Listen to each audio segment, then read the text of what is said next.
محترم حضرات، آج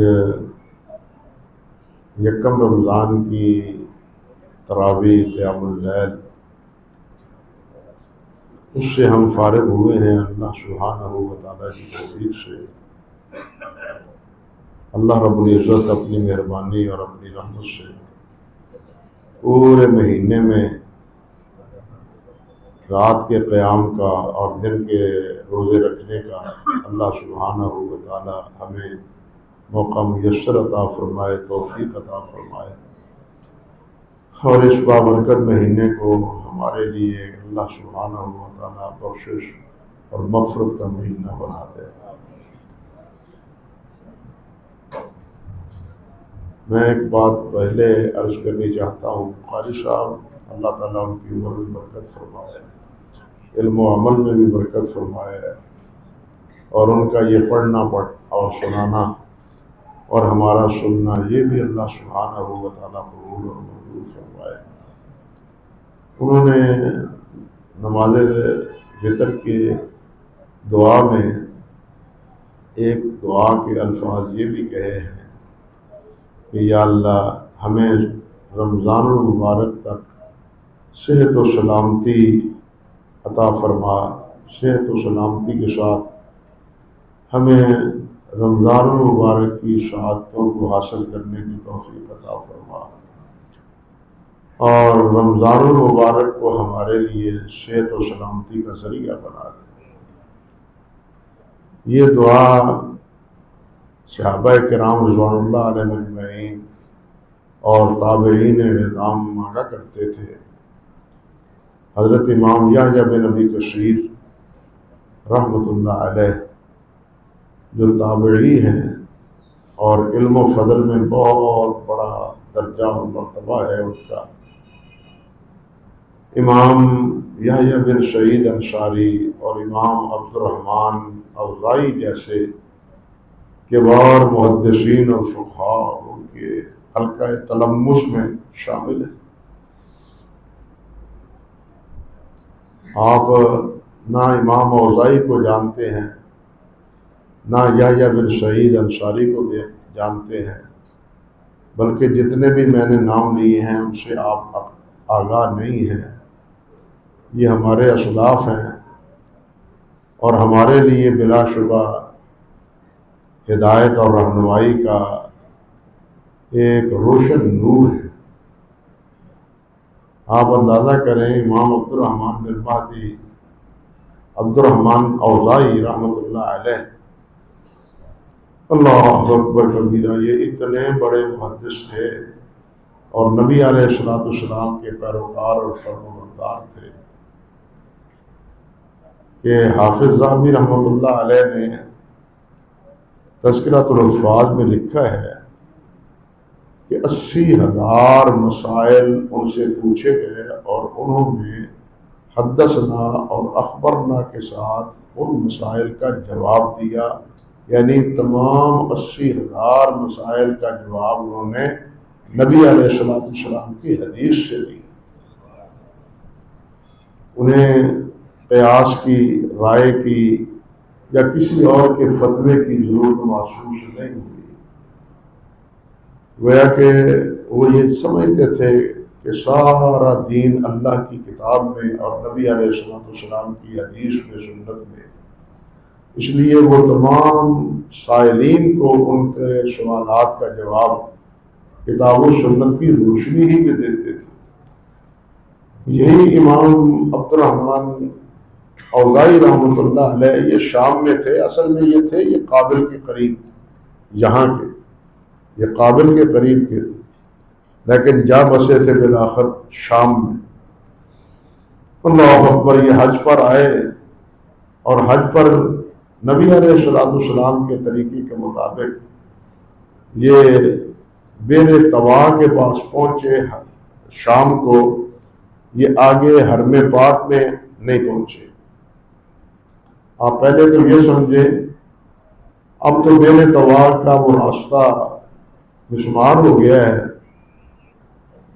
نئی تعمیرات کے تناظر میں لیکن یہ سمجھ لیں آپ کہ دارالتوحید سے یہ جو سڑک جاتی ہے، دارالتوحید کی طرف جائیں اور دائیں طرف سڑک اور بائیں طرف شکار ابراہیم ہے، وہ جو دائیں طرف سڑک جاتی ہے اس سے کافی آگے جانے کے بعد مسجد طوا آتی ہے، بہت بڑی مسجد، اس کے پاس ہی یہ کنواں ہے۔ حرم پاک میں صرف یہ زمزم کا کنواں نہیں ہے، اور کنویں بھی ہیں، ان میں سے ایک کنواں یہی بیر طوا کا ہے۔ نبی مکرم صلی اللہ علیہ وسلم جس وقت حج کے لیے تشریف لائے ہیں تو نبی علیہ السلام نے بھی رات کا قیام اسی بیر طوا کے پاس کیا ہے۔ رات کو آگے نہیں بڑھے، حرم میں نہیں گئے، بلکہ وہیں ٹھہرے ہیں، رات وہیں گزاری ہے، اور وہاں غسل کر کے پھر صبح نبی علیہ آپ صلی اللہ علیہ وسلم حرم کی طرف، بیت اللہ کی طرف آگے بڑھے۔ یہی طریقہ حضرت عبداللہ بن عمر رضی اللہ تعالیٰ عنہ کا تھا۔ وہ بھی جب حج یا عمرے کے لیے آتے تو عبداللہ بن عمر رضی اللہ تعالیٰ عنہ یہاں بیر طوا پر رات گزارتے، اور یہی طریقہ اپنایا تھا حضرت امام عبد الرحمن اوزاعی رحمۃ اللہ علیہ نے، کہ نبی علیہ السلام یہاں رات ٹھہرے تھے، میں بھی یہاں رات ٹھہروں گا، آگے نہیں بڑھوں گا، صبح کو آگے بڑھوں گا۔ اور یہ عبد الرحمن وہ تھے، اللہ اکبر کبیرہ، جب صبح حرم پاک کی طرف روانہ ہوئے ہیں تو ان کے اونٹ کی، یہ یہاں کہہ لیجیے کہ حرم پاک سے کم و بیش 15-20 منٹ کی مسافت پر یہ بیر طوا ہے۔ یہ جگہ جو ہے نام لے رہا ہوں، یہ 15-20 منٹ کی مسافت پر ہے۔ تو اپنے اونٹ پر جب یہ سوار ہوئے وہاں بیت اللہ کی طرف آگے بڑھنے کے لیے، اللہ اکبر، تو ان کے اونٹ کی نکیل حضرت امام سفیان ثوری رحمۃ اللہ علیہ تھامے ہوئے۔ اللہ اکبر کبیرہ۔ اب میں کیا عرض کروں کہ امام سفیان ثوری کون تھے؟ اللہ اکبر۔ یہ تھا ان بزرگوں کا باہمی آپس میں احترام، باہمی آپس کا کہنا چاہیے کہ آپس کی محبت اور احترام۔ یہ کندھے پر ان کے اونٹ کی نکیل اس طرح جس طرح پکڑ لیتا ہے سائق، اونٹ کو چلانے والا، وہ پکڑے ہوئے ہیں اور کہہ رہے ہیں امام صاحب کے لیے راستہ چھوڑ دو، امام صاحب کے لیے راستہ دے دو، امام صاحب کے لیے راستہ صاف کر، یعنی حاکر بنے ہوئے ہیں۔ دوسرے لفظوں امام سفیان ثوری رحمۃ اللہ علیہ جن کا لقب امیر المومنین فی الحدیث ہے، جن کا لقب امیر المومنین فی الحدیث ہے، وہ اس حالت میں امام عبد الرحمن بن عمر اوزاعی رحمۃ اللہ علیہ کے اونٹ کی نکیل پکڑے ہوئے حرم پاک کی طرف بڑھ رہے ہیں۔ اس سے آپ سمجھ سکتے ہیں کہ امام عبد الرحمن اوزاعی رحمۃ اللہ علیہ کا کیا مقام اور مرتبہ تھا۔ وہ شاگرد ہیں انہی امام یحییٰ بن ابی کثیر کے، اور یحییٰ بن ابی کثیر ہی یہ بات فرماتے ہیں کہ صحابہ کرام قانون، کیا مطلب کہ صحابہ کرام اور تابعین کرام یہ دعا پڑھا کرتے تھے، اللہم صلی اللہ علیہ رمضان وسلم رمضان اللہ، کہ اللہ ہمیں رمضان تک صحت و سلامتی عطا فرما، ہمیں رمضان کی سعادتیں حاصل کرنے کی توفیق عطا فرما، اور رمضان کو ہمارے لیے سلامتی کا مہینہ بنا دے۔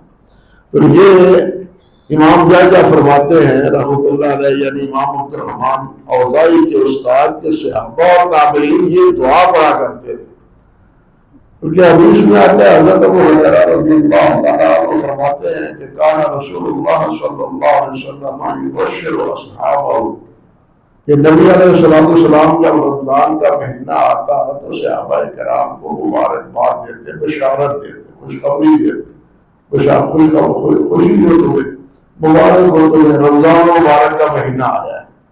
ہم تو مبارکبادیاں دیتے ہیں نا عید کا چاند طلوع ہونے پر، اور رمضان کا مہینہ طلوع ہونے کا تو قسموں والے ہی ایک دوسرے کو مبارک دیتے ہیں، لیکن نبی علیہ السلام نے صحابہ کرام کو مبارک دی کہ مبارک ہو رمضان مبارک آیا ہے۔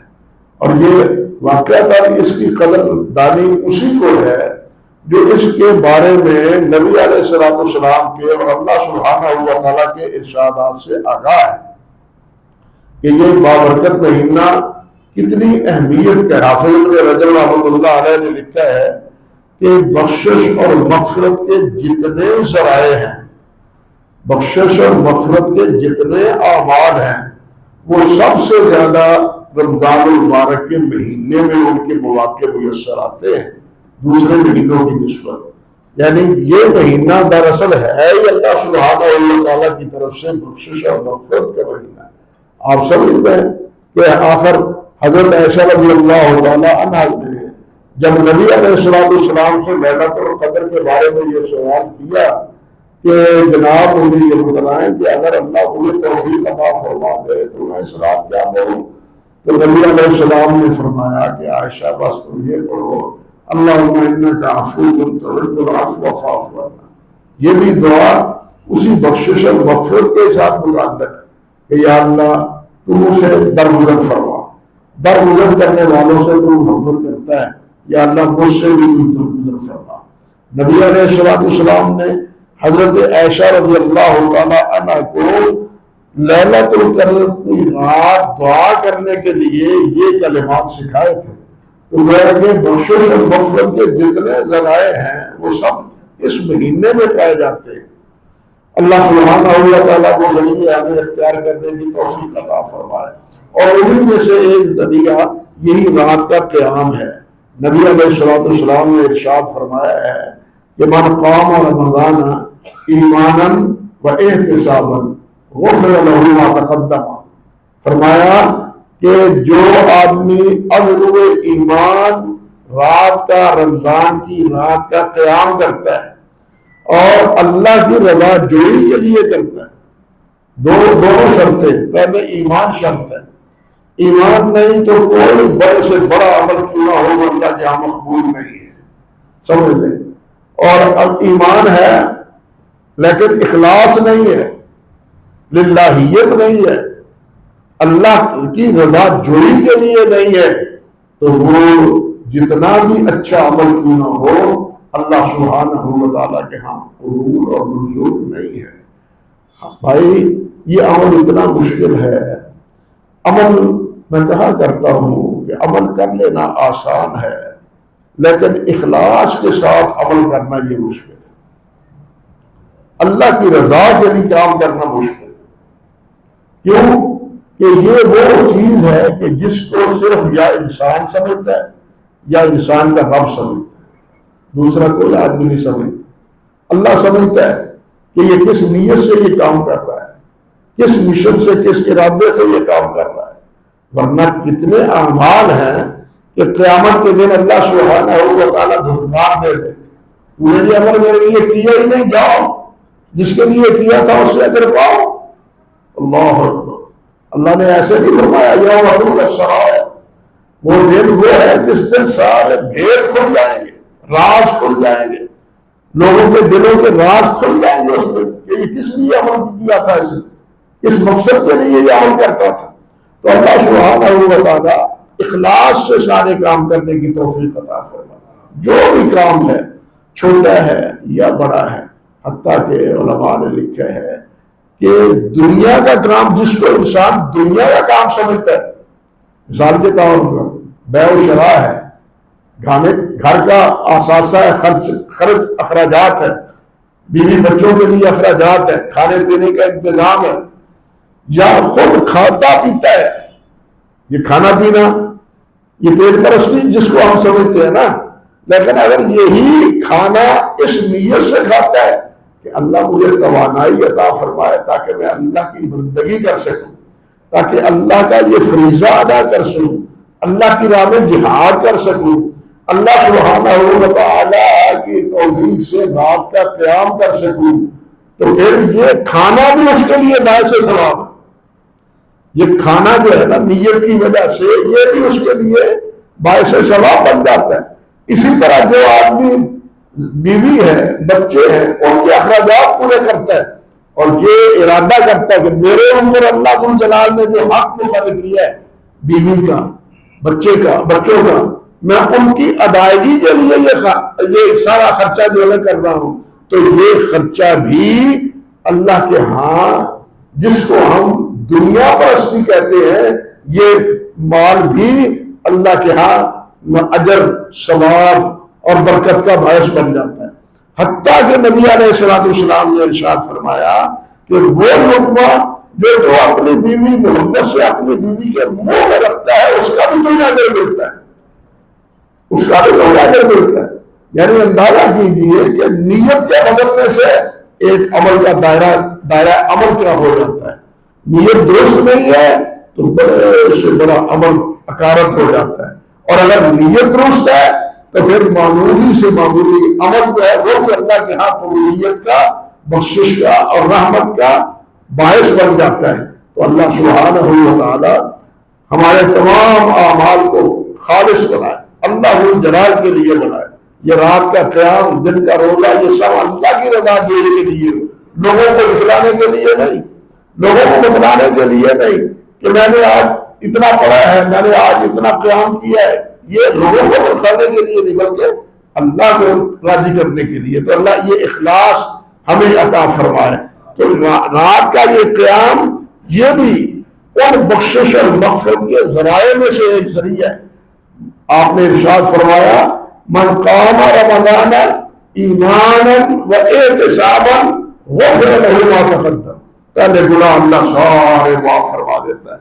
یہاں تو ایک مسئلہ ہے، سارے گناہ بالاتفاق صغیرہ تو سب معاف ہو جاتے ہیں، بالاتفاق صغیرہ تو سب معاف ہو جاتے ہیں، اور کبیرہ کی اللہ سبحانہ و تعالی اپنی مہربانی سے اس مہینے میں توبہ کی توفیق عطا فرما دیتا ہے، توبہ کی توفیق عطا فرما دیتا ہے۔ اس لیے یہ مہینہ اس کے لیے صغیرہ اور کبیرہ دونوں گناہوں سے بخشش اور مغفرت کا سبب بن جاتا ہے۔ اس لیے اس کو کبیرہ کے ساتھ بھی اور اس کو صغیرہ گناہوں کے ساتھ، دونوں کے ساتھ سمجھنا چاہیے۔ بلکہ ایک توہین یہ بھی علماء نے کی ہے کہ اگر اس کے صغیرہ گناہ نہیں ہیں، کیوں؟ صغیرہ گناہ تو وضو سے دھل جاتے ہیں، بات سمجھے یا نہیں؟ صغیرہ گناہ آپ نے فرمایا ہاتھ دھوتا ہے تو ہاتھ کے گناہ، چہرہ دھوتا ہے تو چہرے کے گناہ، سر کے مسا کرتا ہے تو سر کا گناہ، دماغ کا، کانوں کا، پاؤں کا، کہیں گناہگار جگہ پر چل کے گیا، یہ گناہ اللہ وضو کی برکت سے دھو دیتا ہے۔ صغیرہ گناہ تو اس سے اللہ معاف فرما دیتا ہے۔ اللہ پر قربان جائیں، اللہ ذو الجلال ہمیں معاف کرنا چاہتے ہیں بھائیوں، ہمیں عذاب نہیں دینا چاہتے۔ اللہ چاہتے ہیں ہمیں جنت دینا، اللہ چاہتے ہیں ہمیں معاف کرنا۔ اللہ نے اپنا تعارف رحمان اور رحیم سے کروایا، اللہ نے اپنا تعارف پہلا جبار قہار سے نہیں کروایا، بلکہ یہی کہا بسم اللہ الرحمن الرحیم، الحمدللہ رب العالمین الرحمن الرحیم۔ اللہ کا پہلا تعارف ہی یہی ہے کہ میں رحمان ہوں، میں رحیم ہوں۔ یہ اللہ ذو الجلال والاکرام کا پہلا تعارف ہے۔ اس لیے اللہ رحیم ہے، اللہ رحمان ہے۔ دونوں میں کیا فرق ہے؟ یہ اپنی جگہ ایک بات ہے۔ میرے کہنے کا مقصد صرف یہ تھا کہ اللہ کی رحمت اور شفقت خود اللہ ذو الجلال نے فرمایا سابقت رحمتی بالغضب، میرے غضب سے میری رحمت سبقت لے جا چکی ہے۔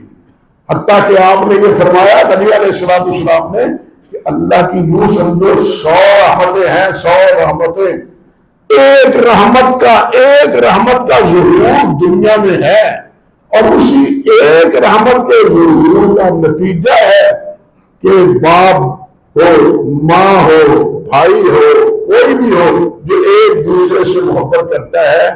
یہ دیکھ لیجیے کتنی مخلوق ہے انسان کے علاوہ حیوانات بھی بچوں سے محبت کرتے ہیں، یعنی ان کا خیال رکھتے ہیں یا نہیں رکھتے۔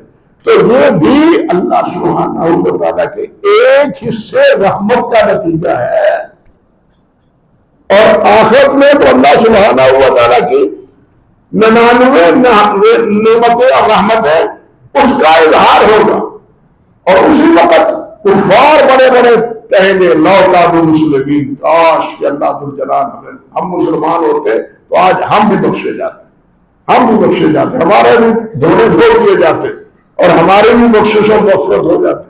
تو اللہ سبحانہ و تعالیٰ رحمان ہے۔ پھر یہ بات علیحدہ نہیں میں اس طرف جانا چاہتا کہ ہمارا رحمان اور رحیم باپ رب وہ ہے جو خود رحم کرتا ہے، وہ کسی معاوضے سے، جس طرح عیسائیوں کا عقیدہ یہ ہے، عیسائیوں کا عقیدہ یہ ہے کہ اللہ نے ہمارے اوپر رحمت کی ہے اپنے اکلوتے بیٹے کو سولی پہ لٹکا کے، انا للہ و انا الیہ راجعون، اور توبہ کے لیے جو ان کے ہاں طریقہ کار ہے اپنے پادریوں کے ہاں، وہ بذات خود ایک ہوتا ہے، ایک مذاق۔ تو اللہ رب العزت کے سامنے تو انسان کو کسی کے سامنے وہاں اقرار کرنا پڑتا ہے، عیسائیت کے ہاں جو پادری کے ہاں اپنے گناہ کا میں نے یہ کیا ہے، میں نے یہ کیا ہے، اور پیسے بھی ان کو دینے پڑتے۔ لیکن اسلام میں نہ ہمیں پیسے دینے پڑتے ہیں، نہ کسی کو اپنے گناہ بتلانے کی ضرورت ہے، بس دو عرصوں کی ضرورت ہے، ہاتھ پھیلا کے اللہ سے یہ عرض کرنے کی ضرورت ہے کہ یا اللہ جو ہوا سو ہوا، مجھے معاف فرما دے، تو اللہ فرماتے ہیں میں نے تو معاف کر دیا۔ اللہ اتنا مہربان ہے۔ تو اللہ اس مہینے کو ہمارے لیے بخشش کا مہینہ بنا دے، مغفرت کا مہینہ بنا دے۔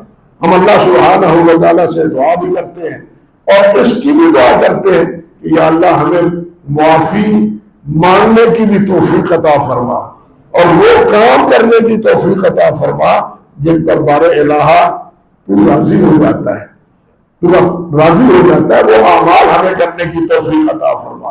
تو یہ ابتدائی چند باتیں تھیں، میں نے مناسب سمجھا آپ کے ساتھ عرض کر دوں آپ کے سامنے۔ باقی جہاں تک آج کی منزل کا تعلق ہے، آپ جانتے ہیں سب سے پہلے قرآن مجید میں سورۃ فاتحہ ہے، الفاتحہ، سورۃ فاتحہ۔ اس کو فاتحہ کیوں کہتے ہیں؟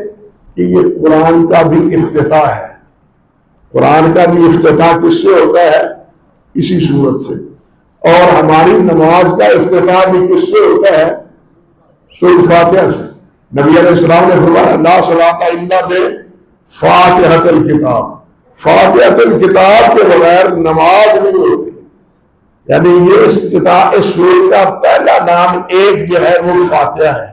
اسی سورت کا نام اللہ ذوالجلال والاکرام کے پیارے پیغمبر نے اس کا نام ام القرآن بھی بتلایا ہے۔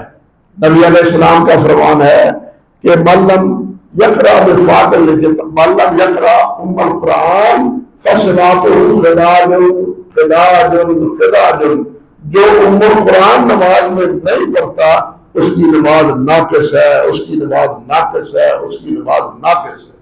اس کو نبی علیہ السلام نے ام القرآن بھی کہا ہے، یعنی قرآن کی ماں۔ کیا مطلب؟ کہ قرآن مجید کے جتنے مضامین ہیں وہ عقیدے کے متعلق ہیں، وہ سابقہ امتوں کے بارے میں ہیں، رسولوں کے بارے میں ہیں، قیامت کے بارے میں ہیں، توحید کے بارے میں ہیں۔ ان تمام کا خلاصہ اللہ سبحانہ و تعالیٰ نے سورۃ فاتحہ میں رکھ دیا ہے۔ یعنی توحید کا مسئلہ بھی، رسالت کا مسئلہ بھی، انبیاء کا مسئلہ بھی، اور انبیاء کا نافرمان جو ہے ان کا انجام کا مسئلہ بھی، یعنی قیامت بھی اس میں آ گئی۔ دنیا میں انبیاء کی مخالفت اور مخالفت کرنے والوں کا انجام بھی آ گیا، جس نے خبردار کر دیا کہ نبی کی مخالفت گوارا نہیں، نہ تمہاری دنیا کے لیے نہ تمہاری آخرت کے لیے۔ تمہاری دنیا اور آخرت کے لیے ایک ہی سہارا ہے، اور وہ ہے نبی کی اطاعت اور نبی کی فرمانبرداری۔ یہ ہے سورۃ فاتحہ۔ اور بھی بہت سے فضائل ہیں۔ سورۃ فاتحہ کو الکافیہ بھی کہا گیا ہے، سورۃ الفاتحہ کو الشافیہ بھی کہا گیا ہے۔ کافی اس لیے کہ یہ اگر صرف فاتحہ نماز میں پڑھی جائے تو یہ کافی ہے، جس طرح نبی علیہ السلام نے فرمایا سورۃ الفاتحہ القرآن وليس القرآن أعلم الفاتحہ، اور کما قال النبی صلی اللہ علیہ وسلم، اس طرح حاکم کے الفاظ ہے۔ آپ نے فرمایا کہ فاتحہ باقی قرآن کا عوض ہے، بدل ہے، لیکن باقی قرآن سورۃ فاتحہ کا بدل ہے نہیں ہے۔ ایک حدیث میں آتا ہے، صحیح بخاری میں اور دوسری موطا میں اور بہت سی حدیث میں دوسری کتابوں میں بھی ہے، حضرت ابو سعید بن معلہ رضی اللہ تعالیٰ عنہ سے فرماتے ہیں کہ مجھے نبی علیہ السلام نے آواز دی۔ لمبی روایت ہے اور ساری تفصیل چھوڑتا ہوں۔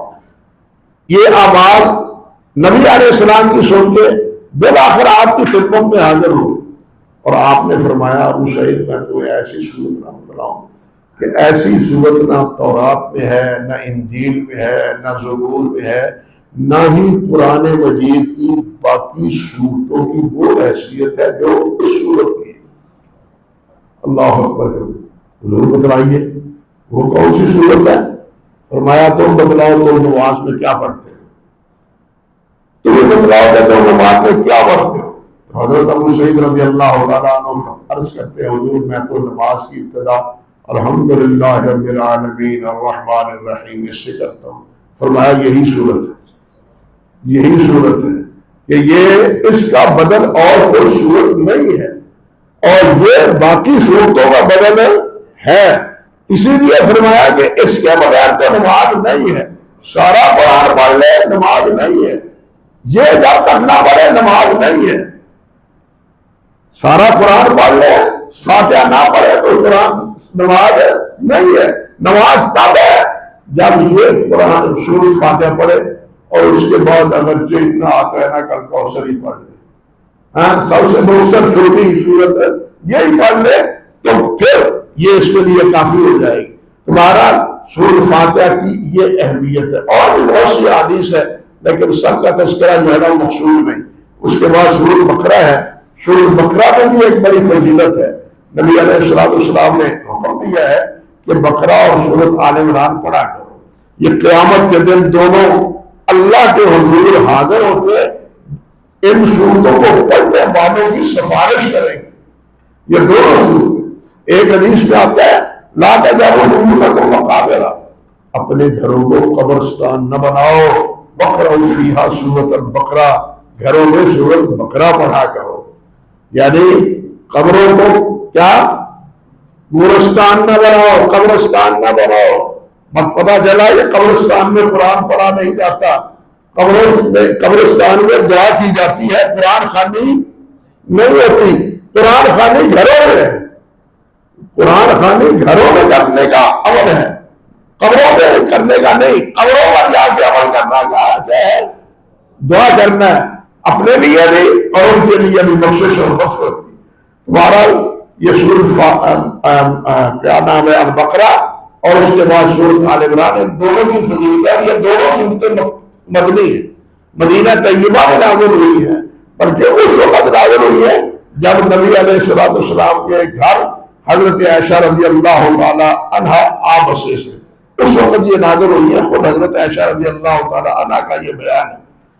اللہ اکبر۔ اور اس صورت میں سب سے پہلے اہل ایمان کی بات کی گئی۔ بات کا اثر یہ ہے کہ ایک ایک بات قرآن مجید کی ایک ایک آیت مستقل ایک موضوع، لیکن نام رکھتے تھے ہم خلاصہ قرات کا، لیکن صحیح بات ہے کہ وہ خلاصہ اگر ساری رات بھی بیان کریں تو ساری رات میں بھی پورا نہیں ہو پاتا، ساری رات میں بھی پورا نہیں ہو پاتا۔ اور لیکن یہاں ایک بات صرف اشارے پر کہنا چاہتا ہوں کہ ایمان والوں اور متقیوں کی جو علامت اللہ ذو الجلال نے بیان کی ہے وہ کیا ہے؟ الذین یؤمنون بالغیب۔ میں صرف توجہ دلانا چاہتا ہوں ایک بات، شاید کسی کو میرے ساتھ اختلاف ہو لیکن مجھے جو بات سمجھ آتی ہے کہ ایمان نام ہے ایمان بالغیب کا۔ ہم نے اللہ کو نہیں دیکھا، جنت کو نہیں دیکھا، دوزخ کو نہیں دیکھا، عذاب قبر کو نہیں دیکھا، فرشتوں کو نہیں دیکھا، ان تمام کو کیوں مانتے ہیں کہ اللہ کے رسول نے فرمایا اللہ ہے؟ اللہ کیوں؟ ہمارے پاس کیا دلیل ہے؟ ہمارے پاس دلیل ہے کہ حضرت محمد رسول اللہ نے فرمایا۔ سب سے بڑی دلیل بھی یہ اللہ کے رسول نے فرمایا کہ جنت اور دوزخ ہے۔ آپ نے فرمایا میرے پاس جبرائیل فرشتے آتے ہیں، آپ نے فرمایا کہ عذاب قبر ہے، آپ کے کہنے پر ان سب حقوق پر ہم ایمان لاتے ہیں، یہ ہے ہمارا ایمان۔ لیکن ہماری سائنس اس ایمان کو قبول کرنے کے لیے تیار نہیں ہے۔ سائنس نام ہے تجربات کے نتیجے میں کسی چیز کی نمائش اور نمایاں ہو جانا، یہ ہے سائنس، اور ان کو سائنس مانتی ہے جو تجربات کے سامنے انسان کی نگاہوں میں اور انسان کے تجربے میں ایک چیز واضح ہو جائے، علم نشرہ ہو جائے، بالکل اجرا اور برہان واضح ہو جائے، سائنس کا کی کہتی ہے ہم اس کو مانتے ہیں۔ اسی لیے بہت سے سائنسدان وہ ملحد ہیں، نہ اللہ کو مانتے ہیں نہ اللہ کے رسول کو مانتے ہیں، کیونکہ ان کی عقل سائنس کے اعتبار سے اللہ کو ماننے کی دعوت نہیں دیتی۔ بات سمجھے یا نہیں سمجھے؟ وہ کہتے ہیں ہم تو کم مانے جب ہمیں کوئی چیز نظر آئے، جب ہمیں کوئی چیز نظر آتی نہیں ہے، ہمارے تجربے میں وہ ہے ہی نہیں، ہمارے حواس خمسہ جو اللہ نے ہمیں دی ہے کسی چیز کو معلوم کرنے کے لیے، ان حواس میں وہ چیز آتی ہی نہیں، تو ہم سے کیسے تسلیم کریں؟ یہ ہے اصل مسئلہ۔ لیکن ایمان کا مسئلہ اس کے بالکل برعکس ہے۔ وہ کیا ہے؟ وہ یہ ہے کہ جو اللہ اور اللہ کے رسول نے کہہ دیا ہم اس کو مانتے ہیں، یہ ہے ایمان۔ اگر یہ ایمان ہے تو اللہ کے ہاں مقبول ہے، اور اگر دیکھ کر ایمان لانا ہے تو پھر اللہ کو جلال کے ہاں وہ قبول نہیں ہے۔ قرآن مجید میں آتا ہے جو پہلی قومیں تھیں وہ کہتی تھی فرشتے آتے کیوں نہیں؟ تم جو فرشتوں کی بات کرتے ہو وہ فرشتے آتے کیوں نہیں؟ ہمیں نظر کیوں نہیں آتے؟ اللہ جلال نے فرمایا کہ اگر وہ فرشتے آ جائیں تو انہیں دکھا دیں تو پھر تمہارا سارا کام ملیا میٹ کر دے، جس طرح قوم لوط کا کیا گیا تھا۔ بات سمجھے گا نہیں؟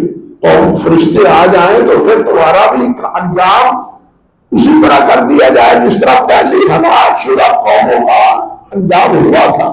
اس لیے ہم تمہیں فرشتے نہیں دکھلاتے۔ تمہارا کہنے کا مقصد یہ تھا کہ ہمارے ایمان کی بنیاد ایمان بالغیب پر ہے۔ اللہ کے رسول صلی اللہ علیہ وسلم نے جو کچھ فرما دیا، اللہ رب العزت نے اپنے پاک کلام میں جو چیز ذکر فرما دی، اب ہمارے ایمان کا تقاضا ہے کہ ہم اس کو مانیں، اس کو تسلیم کریں۔ اگر تسلیم کرتے ہیں تو ہم ایماندار ہیں، اگر اس کو تسلیم نہیں کرتے ہیں، کسی اور برہان اور کسی اور دلیل کی بنا پر مانتے ہیں، تو وہ ایمان اللہ کے ہاں قابل قبول نہیں ہے۔ اللہ اکبر۔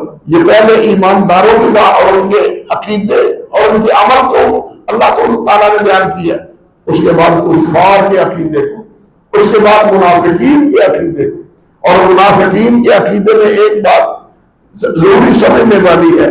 اللہ جلال فرماتے ہیں وَمِنَ النَّاسِ مَن يَقُولُ آمَنَّا بِاللَّهِ وَبِالْيَوْمِ الْآخِرِ وَمَا هُم بِمُؤْمِنِينَ۔ کچھ لوگ ایسے ہیں جو کہتے ہیں ہم اللہ کو مانتے ہیں، ہم آخرت کو بھی مانتے ہیں، لیکن اللہ فرماتے ہیں وَمَا هُم بِمُؤْمِنِينَ، یہ مومن نہیں ہیں، ان کے ایمان کا کوئی اعتبار نہیں ہے، بلکہ یہ منافق۔ شروع منافق میں کیا ہے؟ سوچئے، شروع منافق میں ہے کہ اللہ سبحانہ و تعالیٰ فرماتے ہیں کہ منافق آتے ہیں اور کہتے ہیں نشہد انک لرسول اللہ، ہم گواہی دیتے ہیں کہ آپ اللہ کے رسول ہیں، لیکن اللہ فرماتے ہیں واللہ یشہد ان المنافقین لکاذبون، اللہ کی گواہی ہے کہ یہ جھوٹے ہیں، ان کا کلمہ پڑھنا جھوٹ ہے۔ کیوں کہا کہ ان کا کلمہ پڑھنا جھوٹ ہے؟ اور یہاں کیا کہا کہ من الناس من یقول آمنا باللہ وبالیوم الآخر۔ یہ کلمہ ان کا قبول کیوں نہیں ہے؟ اس لیے قبول نہیں ہے کہ یہ رسول کے متبع نہیں ہیں، رسول کے فرمانبردار نہیں ہیں۔ رسول کو ماننے کے بعد رسول کے ماننے کا تقاضا یہ ہے کہ رسول کی فرمانبرداری کی جائے، رسول کی اتباع کی جائے، لیکن یہ اللہ کے رسول کی جو ہے نا اتباع نہیں کرتے، اللہ کے رسول سے نہ محبت کرتے، بلکہ یہ تو اللہ کے رسول کا دشمن ہے، مدینہ طیبہ سے نکالنا چاہتے ہیں اللہ کے رسول کو۔ اس لیے یہ اللہ کے کلمہ جو پڑھتے ہیں یہ بھی جھوٹ پڑھتے ہیں۔